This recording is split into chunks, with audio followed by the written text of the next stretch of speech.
narrative text is a text that tell about a story. Ya. The purpose of narrative text, tujuan dari teks naratif itu adalah untuk to entertain the reader, listener or viewer. Jadi dari segi definisi, narrative text is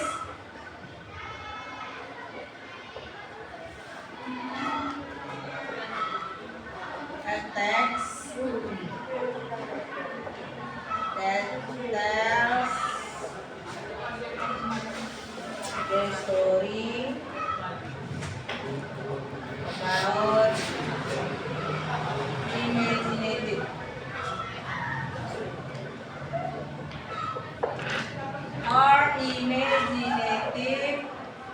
story.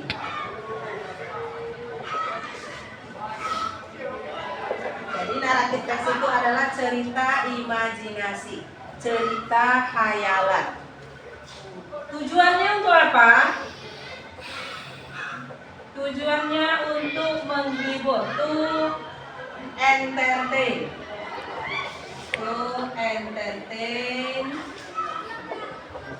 Readers. Apa itu readers? Ya, pembaca ya. Kemudian please listeners. Apa itu listeners? Listeners. Pembaca. Kemudian apa? Listeners apa? Pendengar. Kemudian ada viewers. Viewers apa?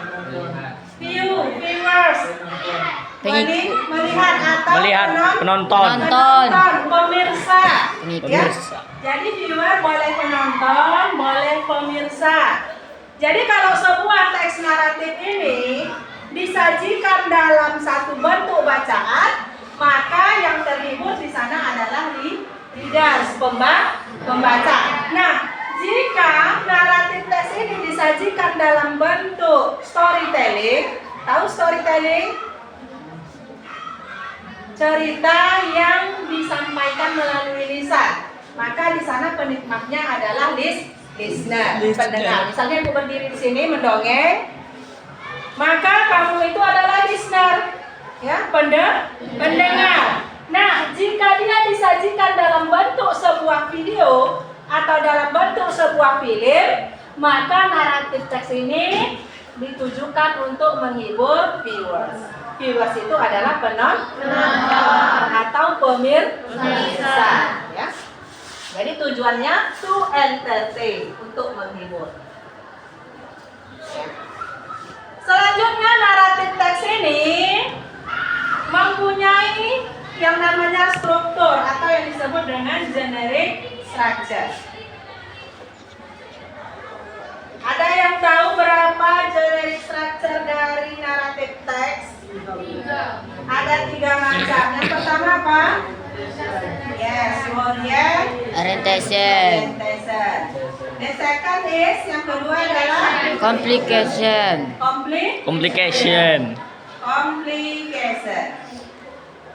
Yang ketiga resolution. Ini yang wajib. Ada yang sunatnya. Namanya apa lah semua? Koda ini bukan koda bahasa gitu. Bahasa kita ya. Udah. Koda. Jadi ini boleh ada boleh tidak. Tapi yang penting itu adalah orientation, communication, resolution. Nah, apa saja yang harus ada di dalam orientation ini? Apa yang harus ada? Ya, pengenalan. Pengenalan apa bahasa Inggrisnya? Introduce. Siapa yang diperkenalkan? Ya, tokoh utama. Introduce the main participant. Ya, memperkenalkan si tokoh utama. Main participant ini artinya tokoh utama. Ya, tokoh utama atau pemeran utama. Kemudian apa lagi yang diperkenalkan selain dari tokoh? Latar belakang apa? Yes. Background. Background of event atau story. Ya, latar belakang cerita. Di mana, where, kemudian kapan. Ya, di mana kejadiannya, menunjukkan tempat. Di mana cerita itu terjadi, di mana cerita itu berlangsung, maka itu where. Ya, latar belakang tempat di mana. Kemudian when, latar belakang waktu. Kapan kejadiannya itu? Kapan ceritanya itu terjadi? Jadi di dalam orientation ini introduce the main participant and background of story. Background of story ini terbagi dua, di mana memperkenalkan di mana tempatnya dan memperkenalkan kapan waktu. Itu yang harus ada di dalam sebuah orientation. Kemudian melangkah kita ke yang kedua, yaitu konflik. Apa itu konflik? What is conflict? Apa konflik? Ya, masalah. Masalah siapa? Masalah yang dihadapi oleh si main partisipan. Masalah yang dihadapi oleh si tokoh utama. Ya, masalah yang dilewati, masalah yang ditemui, masalah yang dijumpai oleh si tokoh utama. Ya. Selanjutnya ada resolution. What is resolution? Ya, solve the problem. See. Ya, solve the problem. Pemecahan masalah atau penyelesaian masalah. Ya. Jadi bagaimana cara si tokoh utama ini ketika menyelesaikan masalah yang dihadapinya, itulah dia resolution. Terakhir yang sunat tadi dibilang koda. Koda ini adalah kesimpulan kita sebagai si pendengar, sebagai pembaca, sebagai si penonton tentang cerita tadi. Apakah dia happy ending atau sad Ending. Ya, itulah dia koda. Kesimpulan ya, bos. 10 Usman. Nah, kalau kita berbicara tentang naratif teks ini, ya, naratif teks itu terbagi atau terdiri dari beberapa jenis. Yang pertama ada yang namanya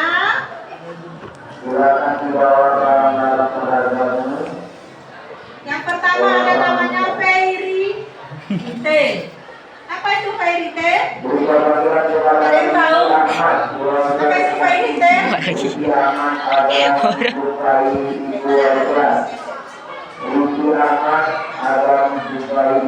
fairy tale? Dongeng. Ya. Pernah baca dongeng? Pernah, Bu. Ya. Pernah menonton cerita dongeng? Dongeng apa contoh? Si Kancil, Bu. No, kancil itu masuk ke dalam fable. Ya. Fable itu cerita tentang binatang, dongeng cerita tentang hewan. Fable. Jadi kalau fairy tale dia seperti Snow White, Cinderella. Ya, ibu bukan fairy tale ya. Yes, right. Snow White. Fable itu sudah dia ada mouse, deer, and crocodile. Ya, kancil dengan Buaya. kancil dengan harimau, cerita si kera, dan lain sebagainya. Yang ketiga ada yang namanya legend. Nah, what is legend? Apa itu legend? Legenda, Bu. Legend adalah sejenis a kind of narrative text yang menceritakan tentang asal mula, asal usul kejadian suatu legenda. Contohnya, kenapa nama daerah itu disebut dengan daerah Sampuraga atau Malin Kundang atau cerita Tangkuban Perahu, ya, Surabaya dan lain sebagainya. Jadi di daerah kita ini ada sebuah legenda, yaitu legenda tentang Sampuraga. Selanjutnya ada lagi yang namanya myths. Apa myths? Mitos. Ya, mitos itu. Pernah dengar mitos? Nah, Bu. Mitos yang kamu tahu? Enggak asli, Bu. Apa? Apa?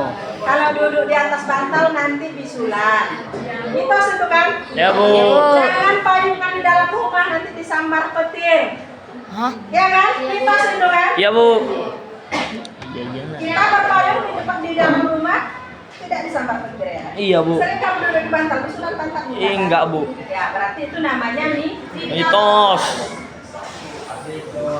Ya, ada lagi yang namanya folklore. Folklore ini cerita rakyat. Hang tua. Pernah baca cerita hang tua? Hah?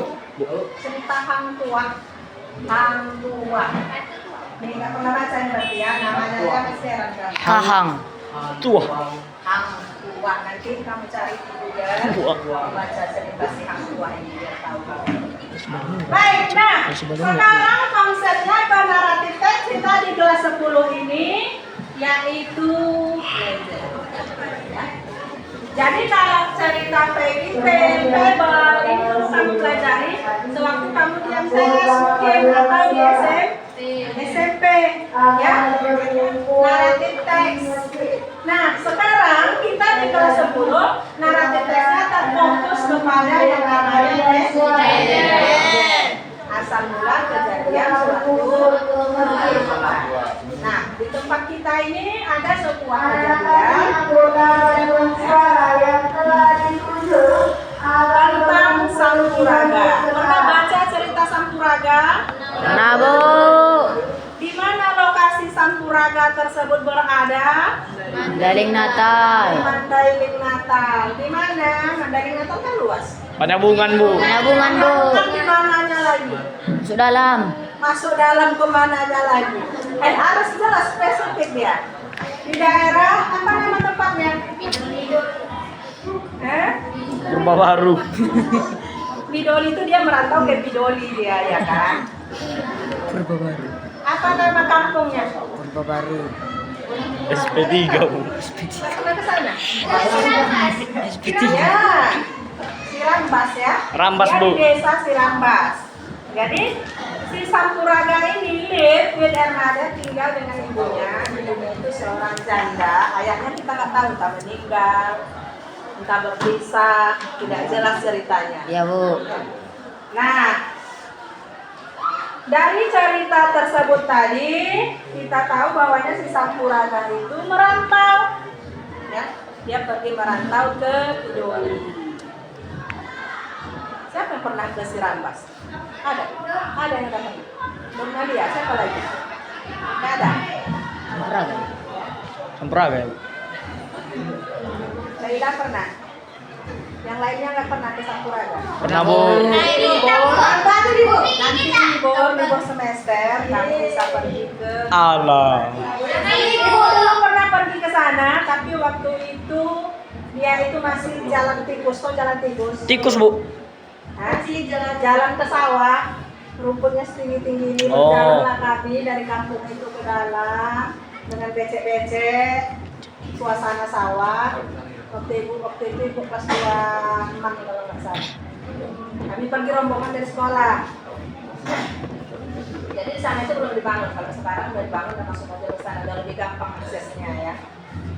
Jadi setelah dia merantau, dia menjadi orang kaya, rich man ya. Rich man. Jadi seorang yang Kaya. karena dia kaya, karena dia jujur, pandai berdagang.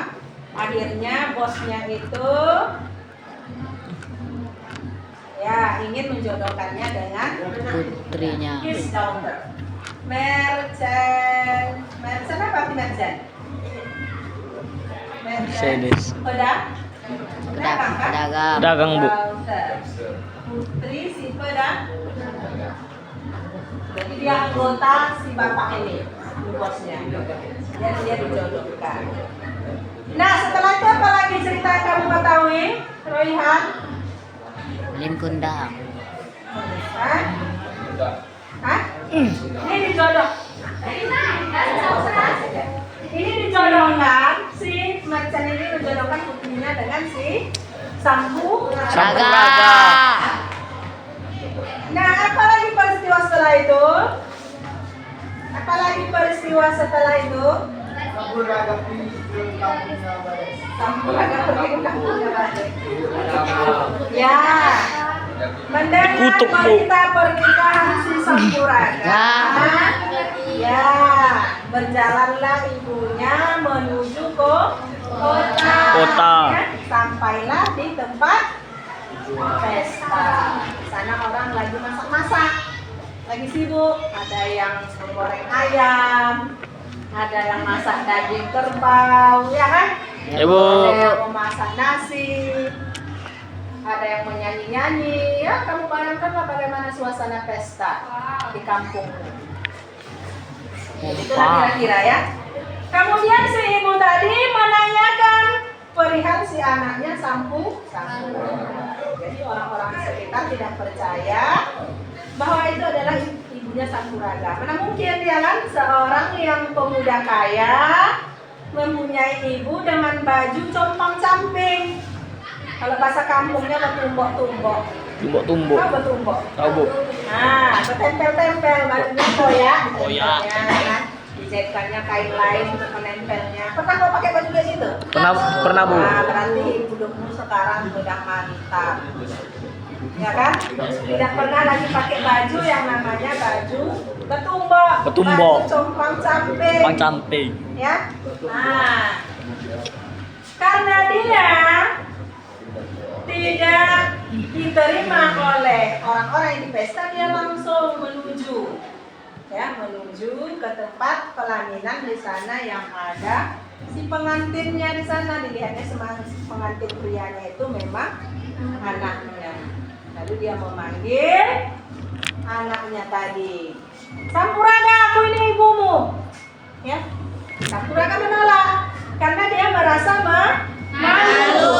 He doesn't recognize. Dia tidak mengakui.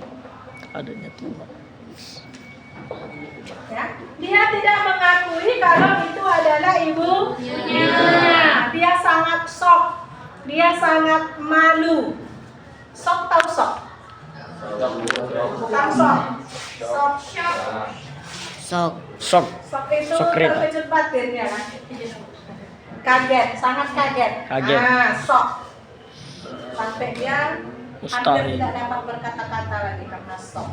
Gak menyangka dia bahwa di hari bahagianya itu ibunya akan. Padahal sebelum berangkat dia udah bilang sama ibunya, ibu tenang aja, mama tenang aja, nanti kalau aku sudah sukses, aku akan datang menjemput mama ke kampung ini.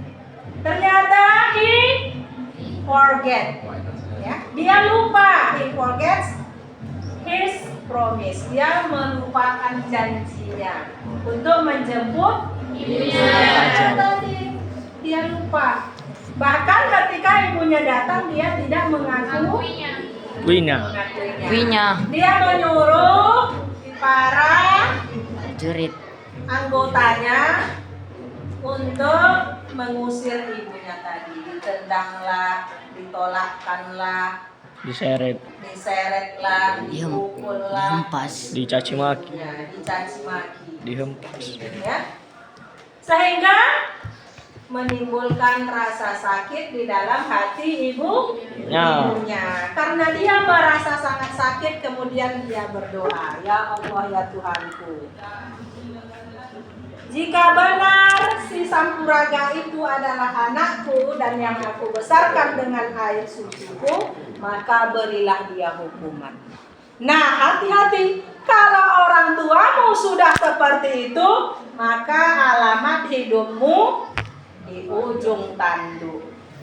Kamu tidak akan merasakan lagi apa yang namanya kesenangan di dalam hidupmu. Itu namanya kualat, ya. Kualat. Jadi kamu hati-hati, jangan sampai ibumu marah dan berdoa seperti ibunya si Sampuraga. Ya. Jadi kalau ditegur ibumu itu sekali kamu dengarkan. Ya. Kalau dilarang ibumu jangan kau kerjakan. Kalau disuruh ibumu tidak,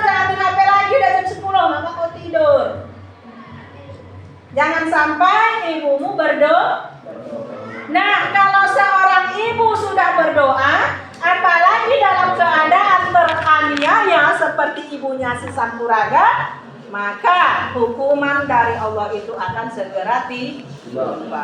Setelah ibunya berdoa, datanglah hujan yang sangat deras. Datanglah badai petir. Ya, sehingga terjadilah banjir besar. Ya, karena hujannya deras tidak berhenti. Semua orang yang ada di pesta tersebut, termasuk si Sampuraga, tenggelam di dalam banjir yang besar. Ibunya kita tidak tahu apakah ikut juga atau tidak ada di dalam cerita. Yang jelas, semua orang yang ada di lokasi banjir tersebut semuanya tenggelam. Seng ini tenggelam. Sing, seng, sang. Sang. Sing, Seng. Sang. seng, seng, Atap. Seng. sang. Ya. Tenggelam. Ya.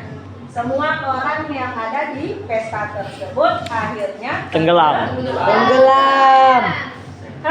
Terbentuklah dia di situ, ada yang seperti gambar kuali besar, ya kan? Ada yang seperti piring-piring. Nah, konon di tempat tersebut itu bisa memasak telur, ya, menjadi matang. Jadi kalau kamu bawa telur ayam, kamu rendamkan ke dalam air tersebut, air sumur tersebut, maka telurnya itu menjadi matang. Ya, jadi kalau kamu pergi nanti ke sana, coba buktikan, ya, matang nggak telur ayam yang kamu bawa. Kalau tidak matang, itu tandanya sudah banyak orang di atas dunia ini yang menjadi anak durhaka. Ya. Kalau airnya tidak panas lagi atau tidak bisa lagi untuk mematangkan sebuah telur, maka itu artinya di atas dunia ini sudah banyak anak durhaka. Betul tidak? Kan termasuk? Enggak, Bu. Insya Allah enggak, Bu. Jangan sampai kita yang ada di sini menjadi anak durhaka. Jangan sampai nanti kalau kamu sudah sukses, sudah kaya, sudah menjadi pejabat, sudah jadi menteri, sudah jadi Kapolres, sudah jadi dokter, sudah jadi anggota DPR, sudah jadi presiden, kamu jangan sekali-kali melupakan Orang tuamu. Ya. Jangan sampai melupakan guru-gurumu. Jangan sampai melupakan saudara. Bu. Sudah. Nah, dari cerita itu apa kesimpulan yang bisa kita ambil? Tidak melawan orang tua. We have to Mom. respect. Apa respect? Menghormati. Ya, respect our mother. Kita harus menghormati orang tua kita. Nah, di hadis Nabi itu kan, siapa yang harus saya hormati di antara ayah dan ibu saya? Ya kan? Ibu kamu. Siapa lagi? Ibu. Ayahmu. Kemudian ayah. Ayahmu. 3:1. Ayah. Ibunya 3 kali, ayahnya sekali. Bukan berarti kamu tidak menghormati ayahmu, tapi dua-duanya harus dihormati. Ingat, ibu kamu itu adalah orang yang mengandung kamu, melahirkan kamu, menyusui kamu, mengurus kebutuhan kamu semuanya. Tapi seorang ayah itu adalah orang yang berjuang, memeras keringatnya untuk menghidupi kamu, untuk memenuhi semua kebutuhan kamu. Jadi jangan kamu pilih kasih, walaupun di sini tingkatnya itu berbeda. 3 kali ibu baru sekali ayah. Dan ingat, kamu juga akan menjadi ibu-ibu, akan menjadi ayah. Ayah. Nah, apa yang kamu perlakukan sekarang kepada ibu dan ayahmu, maka itulah nanti yang akan kamu terima dari anak-anakmu. Paham? Baik. Sampai di sini ada yang mau ditanyakan? Ada, Bu. Gak ada yang mau ditanyakan? Enggak ada, Bu. Atau ada yang mau repo, gimana caranya supaya jadi anak durhaka? Ya, jangan ya. Jadi kita harus belajar dari kisah si Sampuraga. Maka itulah dia asal mulanya kenapa terjadi sebuah nama Sampuraga pada tempat tersebut. Udah, Bu. Oke, kira sampai di sini. Sampai bertemu. See you next week. See you next meeting. Assalamualaikum warahmatullahi wabarakatuh. Waalaikumsalam.